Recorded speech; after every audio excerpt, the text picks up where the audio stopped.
They always say, no, I've got the unique theory that solves everything. So Jesus is the only one that says, no, the only way to have the true human individual self is to let go of the fact that you have an individual self, to recognize how much you want things is just driven by other people because you're copying them, you're coveting them. You just want to be them instead of just imitate me. You won't have that same hunger.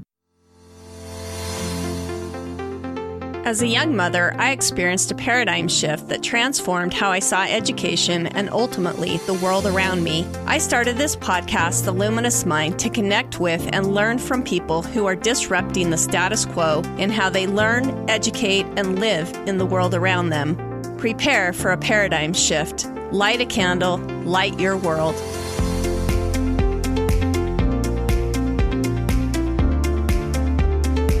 Benjamin Franklin said, instead of cursing the darkness, light a candle.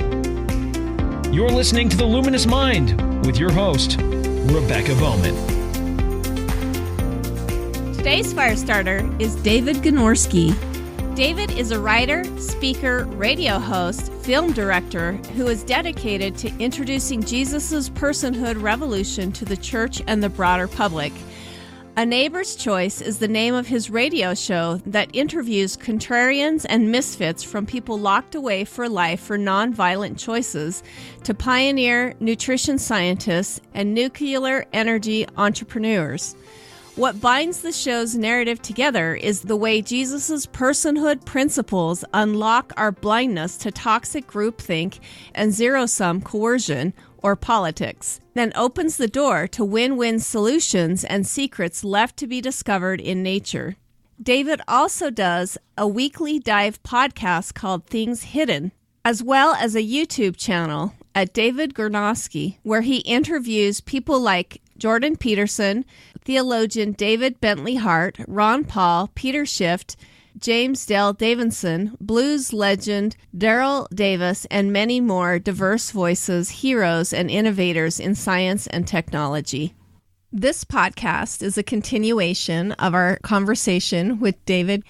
Last week's episode, we talked a great deal about Rene Girard and the memetic theory, as well as scapegoating. And a quick synopsis is that through his literary study, Rene Girard began seeing common threads in humanity, that we have a natural tendency to do certain things.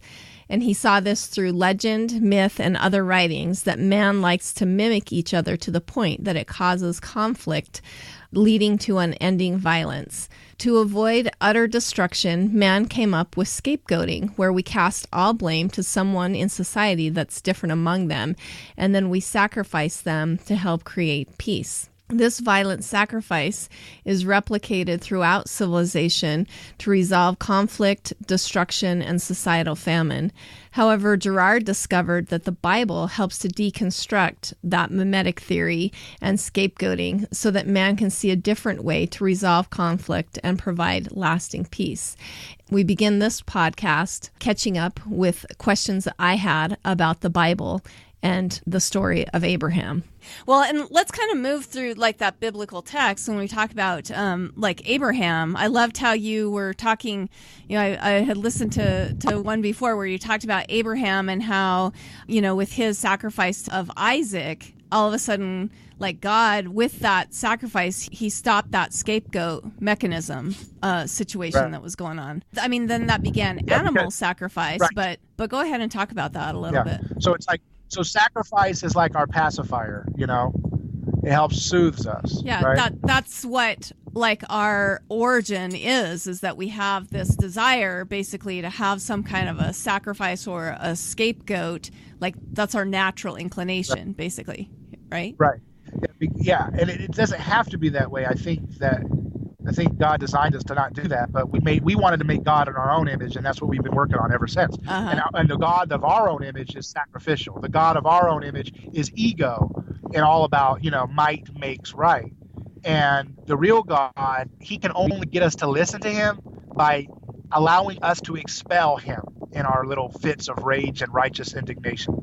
So that's the only way he gets us to hear him, is through expelling him and everybody who is imitating his true character. So in the story of Abraham, you know, you have, you know, we think, oh, this is so barbaric. And it's like, no, this was totally passé for that time. And that time, child sacrifice was very common. people don't realize how Christian they are when they're an atheist, and they're saying, "Oh my goodness, how could a God ever ask for that?" But that's the whole point. The story is that maybe God didn't really want that. Maybe that was a break in the narrative that gives you the true meaning of what God wants, which is, wait a second, before you kill your child, you don't need to kill your child for you to feel like you're, loving me and being faithful and being a good person.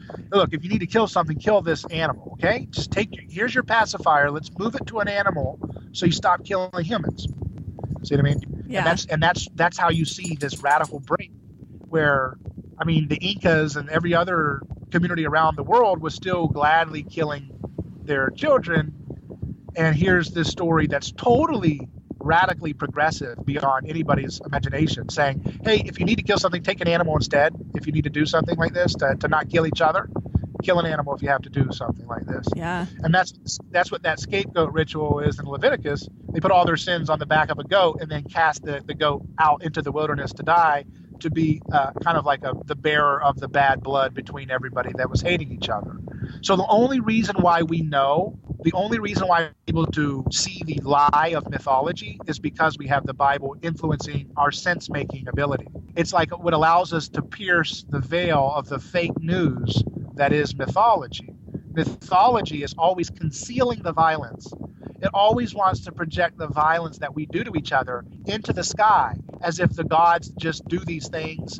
They demand sacrifice, and that's why that original scapegoat murder is something that primordial humans stumble into by accident. It's not like they are little, little conspiracy people just, let's find a lie. No, they stumble onto it by accident, and then they keep repeating it because whenever there's another crisis that seeks to tear everybody apart, like the Russians hacking the election, right, or something, they need to scapegoat something.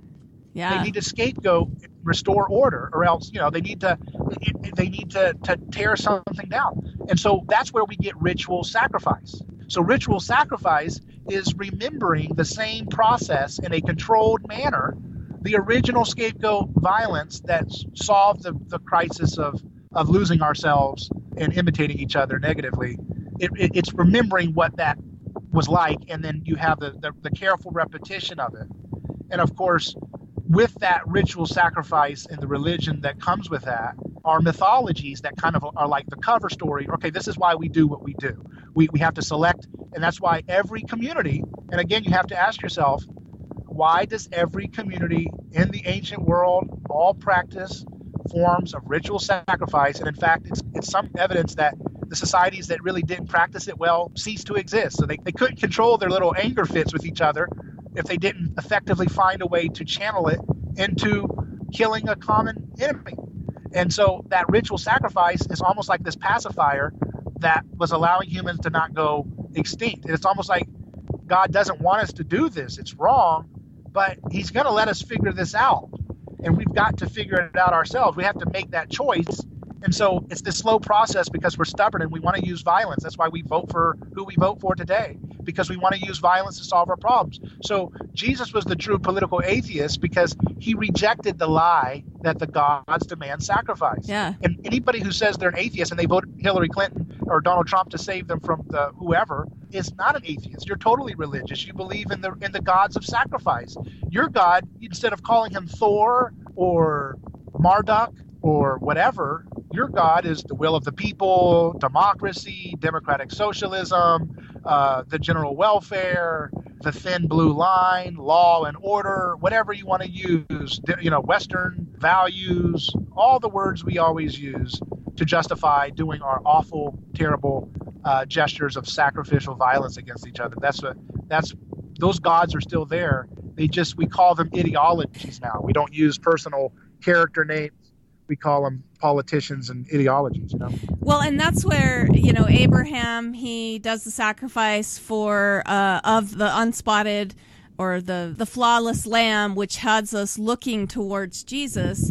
And then Jesus is the opposite of what our original scapegoat was. Like you said, that there was always something that was flawed or different about them. But Jesus was actually, basically the perfect human. And then that perfect human sacrificed himself, basically made the sacrifice. And then that was supposed to end all sacrifices, right? And then Jesus gives us that perfect image that we're supposed to look to, basically, of how we should live after that, right? I mean, that's where the Bible kind of takes us to.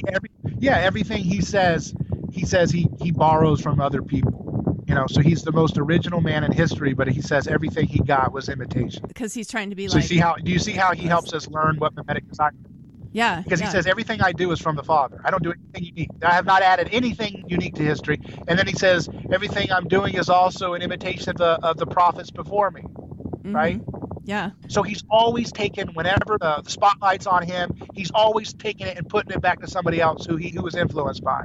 Yeah. And that's why he's teaching us how to let go of our fake sense of self, that we desire these cars and 4 homes, and we desire these hatred of politicians, and we desire these laws, and we desire all these things that we think make us who we are. He's trying to get you to see, no, you're not. You're copying this from somebody else. Look at me. Everything I do is imitating, So he's the only great person in history who's come around and said, everything I got, I borrow from somebody else. Nobody else does that. Nietzsche doesn't do that. Karl Marx doesn't do that. John Maynard Keynes doesn't do that.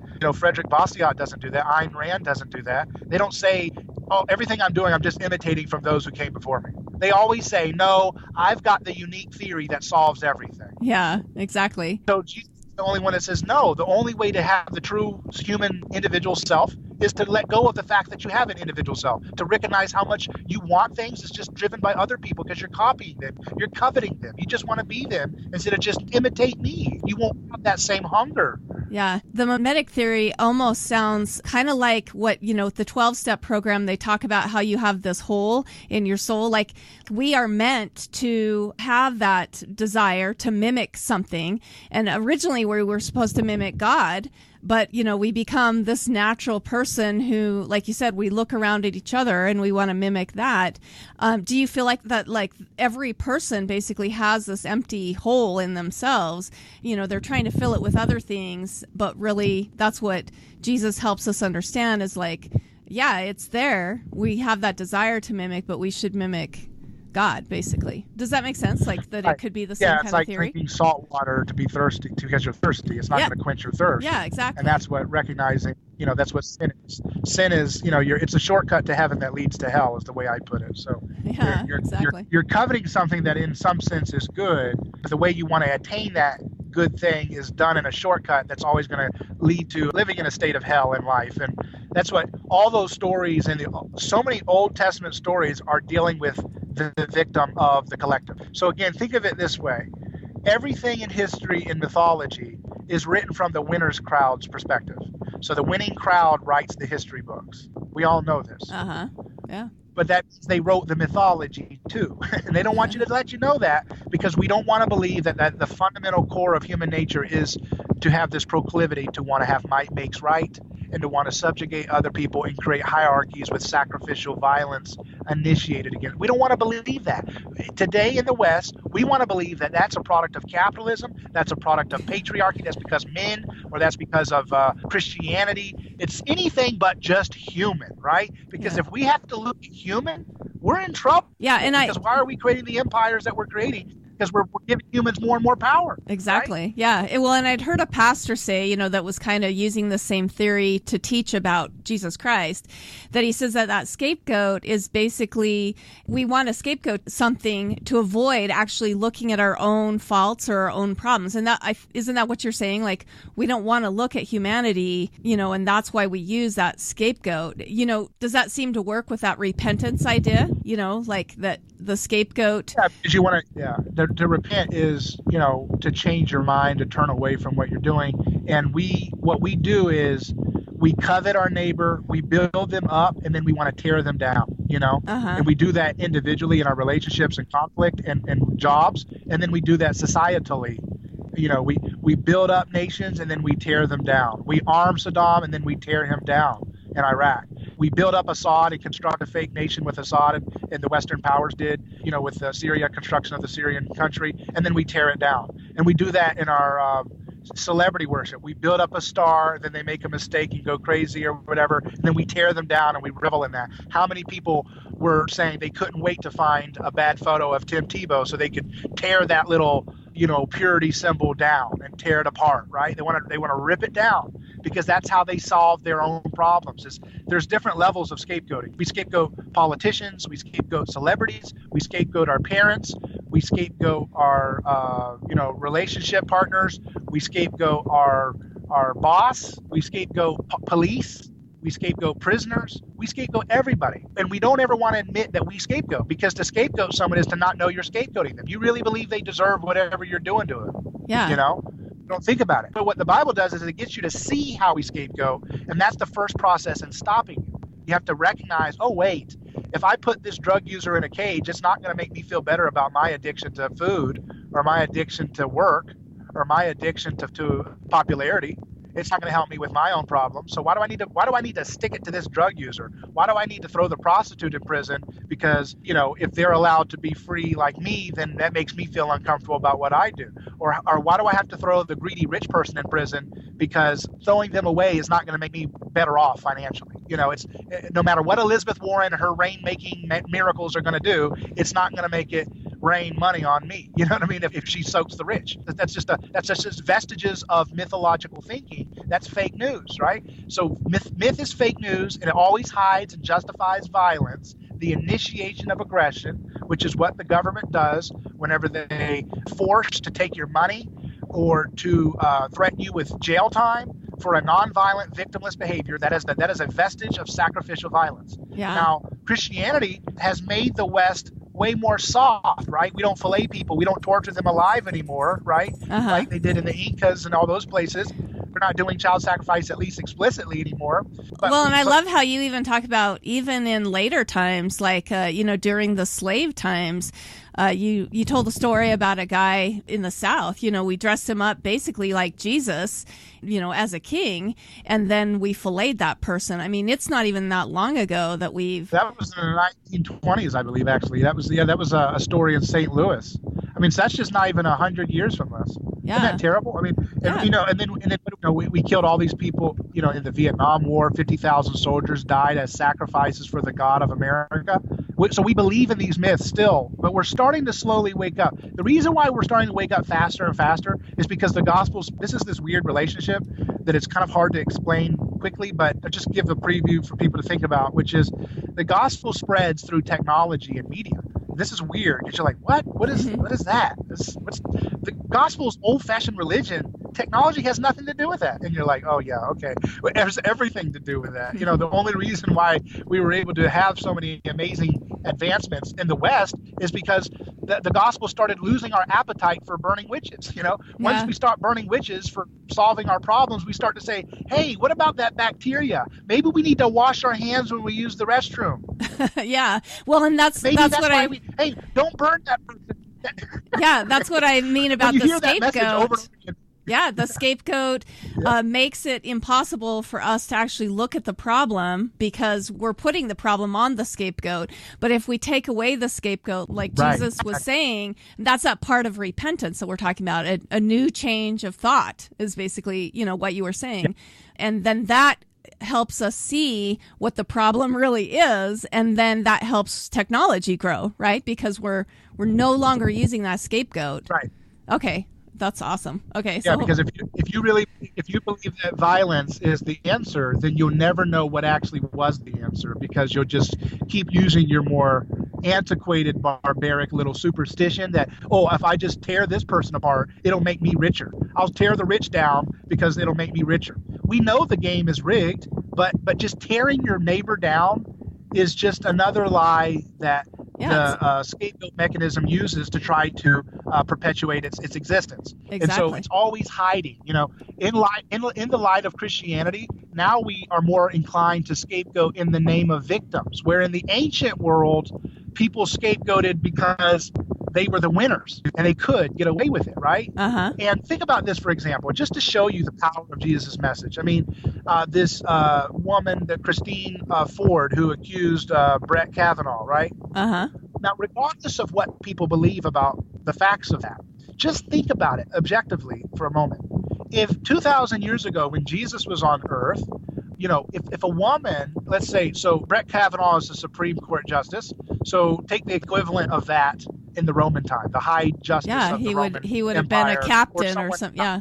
So Senator. if he has this power and then he's having a Roman, so they didn't have an election, they didn't have a nomination process. They didn't have to go through that. I don't think so. So they have whatever, they're doing a ritual or something. And then all of a sudden they present a woman who says, I knew this Roman senator when we went to college.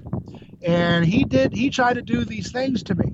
Do you think for 1 second, here's a person who has no political power, right? Mm-hmm. And she's saying that this Caesar did something in high school or college or whatever, right?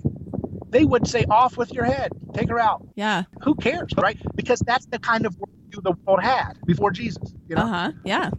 Because before Jesus, Jesus was with all of the downtrodden, the prostitutes, he was with those types of people. Right. Is that where you're going? Where, he was with the one that people hated before. Right, because Paul said if the governments of the world had known what they were doing when they crucified the Lord of glory, they wouldn't have done it. It was a trick, right? Jesus used our scapegoat mechanism. He went into our scapegoat mechanism and he broke it by telling the truth about it and letting us see it, right? Uh-huh. Because the only way humans change is through story. So God couldn't just hit a microphone and say, all right, this is what you have to do. He had to show them a story. So they could say, oh, whoa, that's really bad. We shouldn't do that, And so Jesus created a crisis because he was bringing the scapegoats of his time and saying, hey, you want to scapegoat the tax resistor? No, I'm going to bring one of those guys and make them a disciple. You want to scapegoat the IRS agent? No, he's going to join me and become a disciple. You want to scapegoat the prostitute. You want to scapegoat the leper because you believe that sick people, just like I said, Oedipus walked with a disfigurement. That was a scapegoat. He was actually a scapegoat. Uh-huh. But so, and the Cyclops with one eye, it's a god, but it's actually a scapegoat. It was a victim of violence in the origins of that story.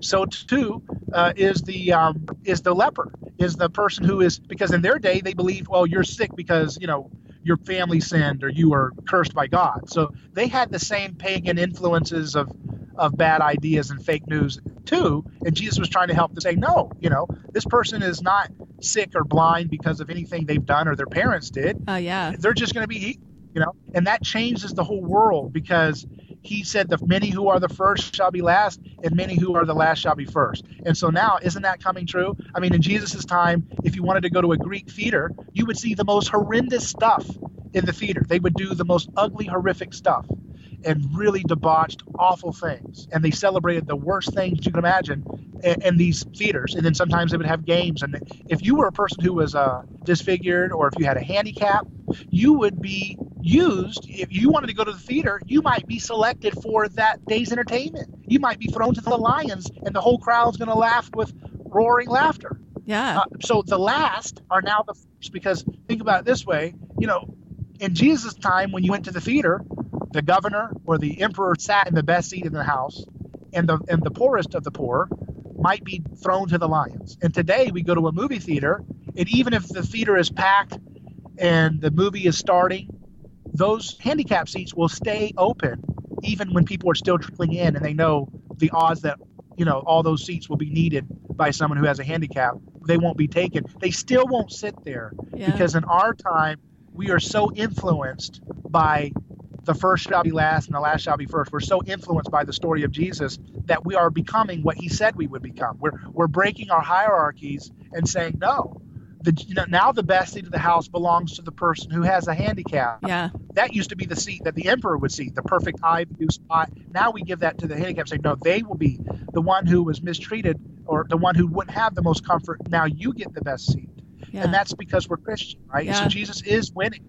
He's changing history. Well, right? I loved your conversation with Bob Murphy because he actually said, he was an atheist and he, disliked the Bible because of the barbaric nature of it. But what you're saying is that he was so influenced basically by the scripture and what Jesus did that now he sees that text, which was trying to turn us to this direction, as barbaric, that even though we don't think that we're religious, we're being influenced by that even without us knowing it. Isn't that correct? Right, because we're story-driven creatures, and the stories that we tell, and those are the things that shape our culture. Culture is, the word religion means to bind together in the Latin. It means to bind together. So what binds us together? And in culture is from agriculture. So what are you cultivating? What are you making grow? What are you developing? So what binds us together? Religion and culture are almost like synonyms. What binds us together is the story of Jesus, the story that a misfit, because Jesus was a misfit. He didn't fit into any categories. He wasn't a violent revolutionary. He wasn't an ally of Rome. He wasn't the richest of the rich. He wasn't the poorest of the poor. He would hang out with the rich. He would hang out with the poor. He didn't fit any category. And so, he was a misfit. He was creating a crisis of identity because he was telling the people of his own time, hey, look, you're not going to solve this by rising up against Rome. And he said, if you'd only known the ways of peace, but they've been hidden from your eyes. So the question is there a way of peace that Israel could have actually followed and not have incurred the wrath of Rome in 70 AD when they were destroyed and leveled completely, as Jesus said they would be? And yes, there is a way of peace, and it's obvious. It's don't resist evil with violence. It's turn the other cheek. And those are not like pacifistic things. Those are proactive ways for dismantling systems of evil and power by not mirroring it. See, here's where we go back to memetic desire. You don't mirror the aggression leveled at you, and that's how you break the cycle from continuing. Yeah. And the problem is that we don't have enough faith in Jesus. We don't believe that's true. And that's most Christians don't believe that's true. We're supposed to be the adults in the room because we're the ones saying that we are the imitators of Jesus. Jesus is the adult in the room of history. He's the one that's exposed the scapegoat mechanism, and he's breaking it apart slowly. But we are supposed to be his body. And people say, oh, that's an antiquated word. No, there's bodies of everything. There's a keto body. There's vegan body. There's a little click in a body for every little thing you can imagine, right? So we're all a part of bodies. Bodies meaning a collective group of people who have a shared identity, right? Yeah. And Jesus's body is just, hey, imitate me. Actually do it. Stop talking about me. Just do it, Yeah. Just imitate me. And right now the church is like Peter in the boat when the storm is happening and Jesus is walking on water, and they're looking at the magical wonder of Jesus, but they don't want to do it too. So they want to stay in the boat and just say, bow their hands like they're waving in submission and just say, wow, you are Hercules. Wow. And we're sitting in the boat. We're saying, hey, maybe we should be like Jesus too. Maybe we should walk on water and sacrifice the fear of our neighbor's freedom. Sacrifice. Get rid of that instead of sacrificing our neighbor. Maybe, just maybe, if we don't put drug sellers and users in prison, maybe the cartels that kill people, maybe they would fall apart.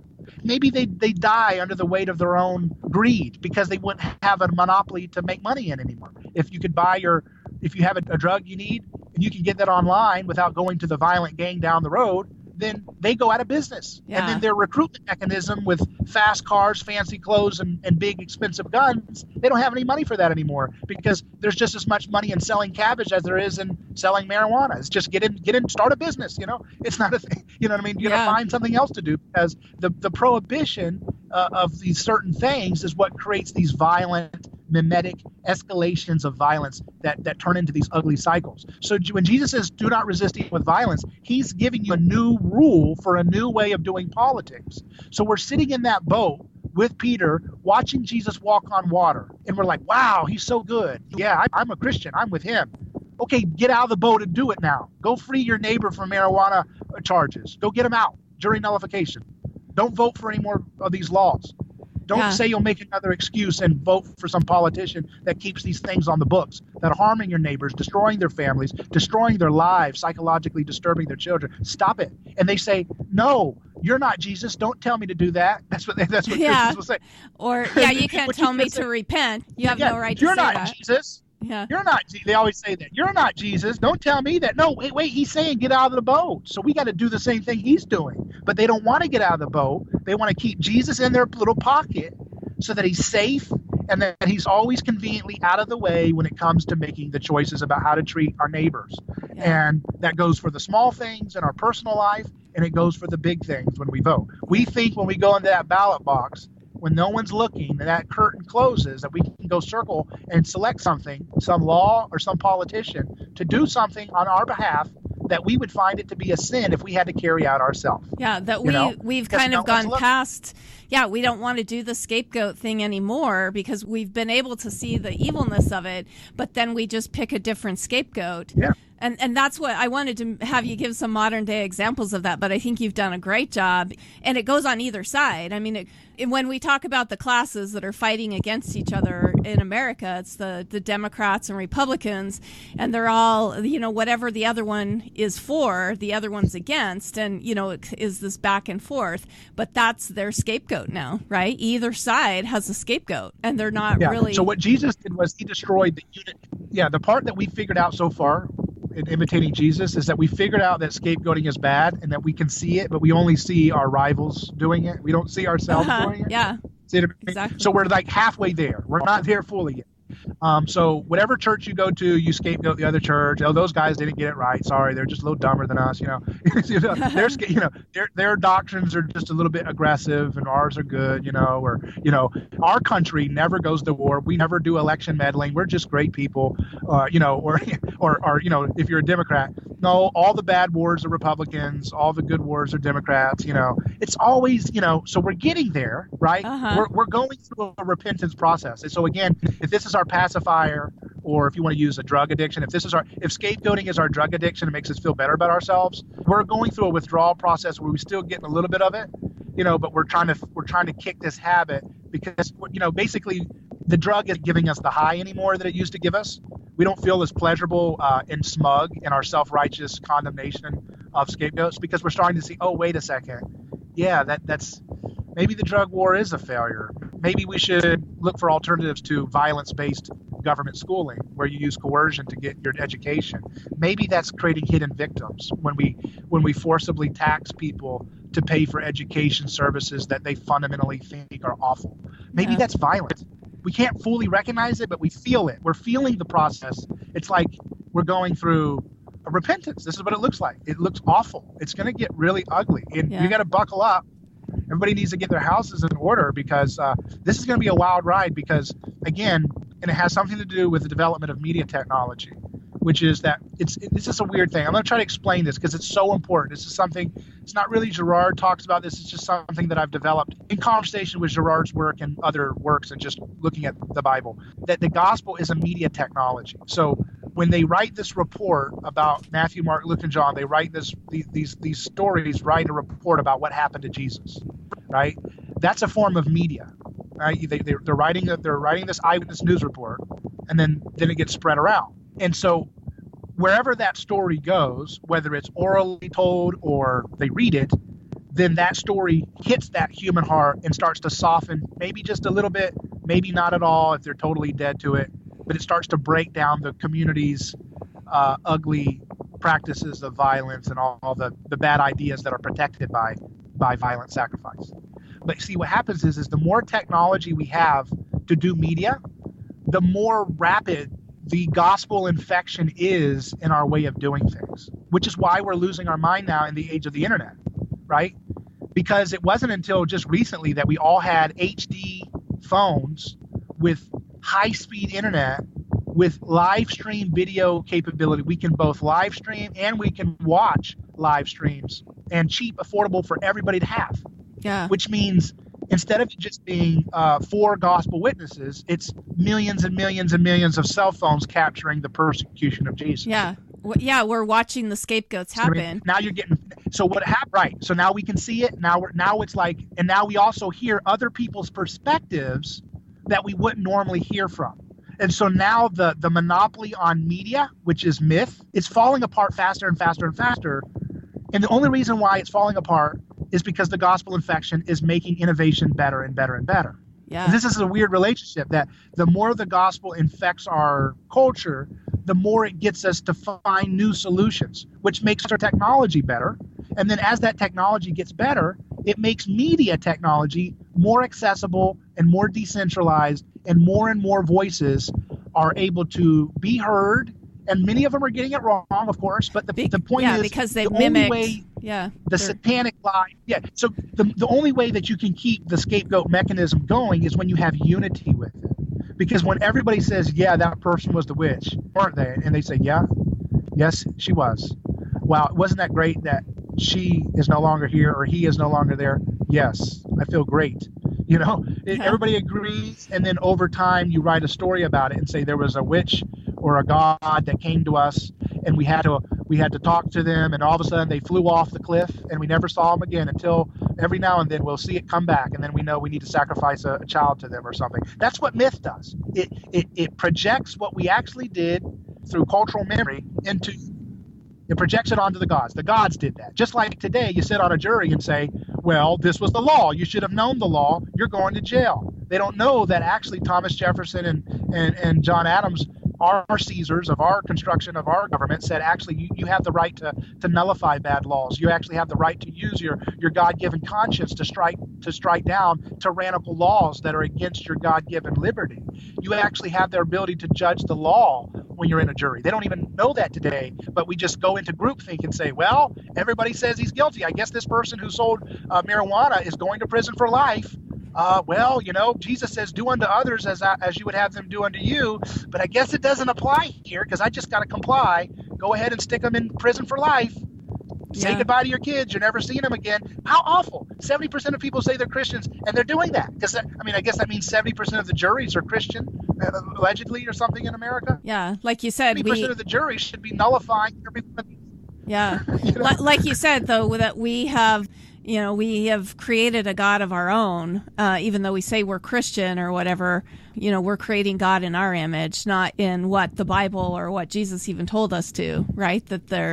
That we've created our own God. Because we objectify Jesus. Yeah, we objectify Jesus. It's so important because and here's something for people who are not Christians, like just because they say Jesus doesn't mean they represent Jesus, okay? If you go to a professor's class and you flunk off and you don't do the work, and then you fail the test, you don't blame the professor, you blame the student for not doing anything, even though he was a part of that professor's class.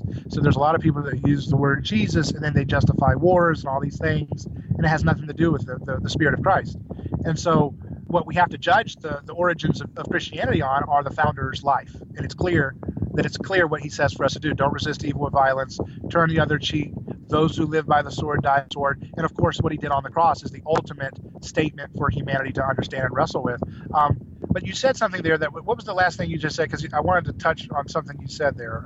That we have created God in our own image, not what Jesus wants us to. Oh, yeah. That's such a great illustration for what I was going to say is that the story of Barabbas, right? When in the trial of Jesus, Pilate says, hey, look, we can let one of these prisoners go. Do you want to let go of Jesus or this person, Barabbas? And Barabbas is not, most of the people in Sunday school, you just think Barabbas was just a killer. He just was like a serial killer. He's like Ted Bundy or something, right?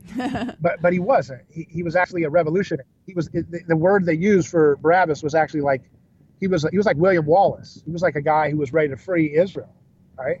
Oh, wow. So I didn't know that. it makes him more of an interesting character, right? So it's not like an easy villain here now. You're just like, we just want to believe that the crowd was like, okay, so we've got Ted Bundy or Jesus. Who do you want to save? I mean, not Ted. Who's the guy, the serial killer? Is that Ted Bundy? Yeah. Yeah. It's the guy who's killing everybody. You've got a killer here. We have Jeffrey Dahmer or Jesus. Who do you want to save? And the crowd was just like, yeah, Jeffrey Dahmer, let him go. Or Jack the Ripper, come on down. Come on out. No, that's not what's happening. It's like, actually, he's like more like William Wallace. He was trying to start a revolution against Rome. And so actually Barabbas's name, Bar Abbas, Bar means of, Abba, the Father, right? Uh-huh. And then the earliest gospel writings of this story actually named his full name was Jesus Barabbas. So his name was the same as this. So Jesus was Jesus, son of the Father.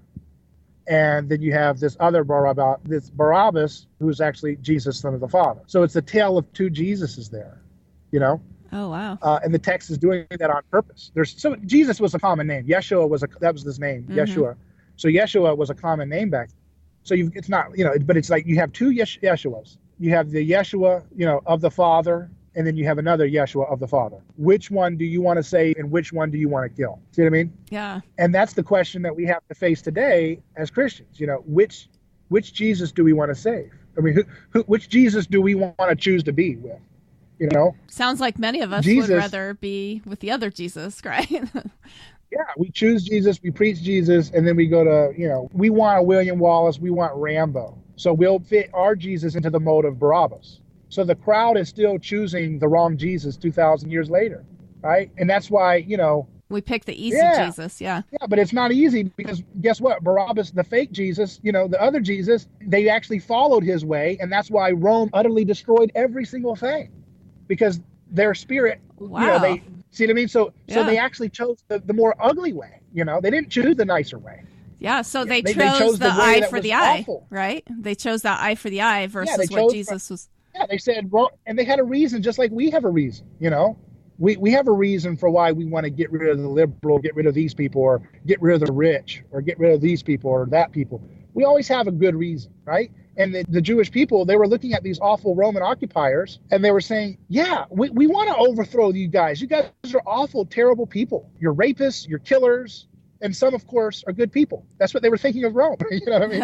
And so, that's what they were thinking of. And so, of course, they want the Jesus of Barabbas. They want they want William Wallace to say freedom. And Jesus, who is God's son, is over there saying, actually, we're going to save the whole world, and you need to let go of your own sin because your own sin looks a lot closer to your Roman occupiers than you think. Yeah. You know what I mean? You're a lot closer to what you're doing. So that's not a good story. That's repentance. That's changing your life and not responding to people in the same way they do to you. And so we keep choosing the wrong Jesus 2,000 years later. But of course, we're going to be destroyed just like Israel was destroyed because they chose the wrong Jesus. They had the spirit of revolution, and then Rome came down and just utterly annihilated them. And Jesus said that, they would be thrown into the fires of Gehenna. Gehenna was a valley outside of Israel where Josephus records that the people following in the imitation of Barabbas as a violent revolutionary, they were thrown off into the valley of Gehenna and the fires that consumed it when they utterly destroyed Jerusalem. So that's what's going to happen to any place, any group of people that encounter the story of Jesus and have the opportunity to reject the use of sacrificial violence and statism and blame. And it's not just statism. That's the manifestation of it, right? Because the answer is not the Libertarian Party or any of that. That's not the answer at all. It's not about just pick a better team and we're the good guys. Then we're doing the same thing that the Pharisees were doing, right? Mm-hmm. Okay, we just get the pure ideology right and then we'll get it right. No, you're still missing it. But that's what's going to happen to any country, any group, any church that doesn't let go of the sacrificial violence when they encounter the story of Jesus, that they will destroy themselves. And that's exactly what's happening now. Check out the rest of our interview with David Gornski next week. Thank you for listening to The Luminous Mind. Music featured in this episode from Scott Holmes. To learn more about our podcast, check us out at theluminousmind.net.